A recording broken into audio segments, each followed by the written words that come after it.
আজকের রেসিপি কুঁচো চিংড়ির বড়া বা পকোড়া। এই যে মাছগুলোকে ভালো করে ধুয়ে জল ঝরিয়ে নিয়েছি।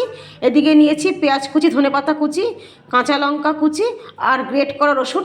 সমস্ত উপকরণগুলোকে এবার মাছের মধ্যে দিয়ে দেবো হলুদ গুঁড়ো আর চালের গুঁড়ো, বেসন 2 চামচ দিয়ে দেবো।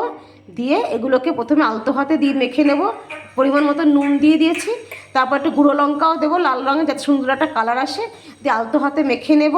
মাখা হয়ে গেছে, এবার কড়াইতে তেল দিয়ে দেবো। তেলটা গরম হয়ে গেলে বড়ার শেপ করে প্রত্যেকটা মাছগুলোকে এই বড়ার আকার তেলের মধ্যে দিয়ে দেবো। এক পিঠ ভাজা হয়ে গেলে আর এক পিঠ উল্টে দেবো। এভাবে উল্টে পাল্টে সব কটা বড়াগুলোকে ভেজে নেব। তা বন্ধুরা, আমার ভিডিও ভালো লাগলে লাইক কমেন্ট করবেন, শেয়ার করবেন আর আমার পাশে থাকবেন। কেমন ভিডিও ভালো লাগে তাও বলবেন। যাক, এই বলতে বলতেই আমার ভাজা হয়ে গেছে, তুলে নিলাম একটা।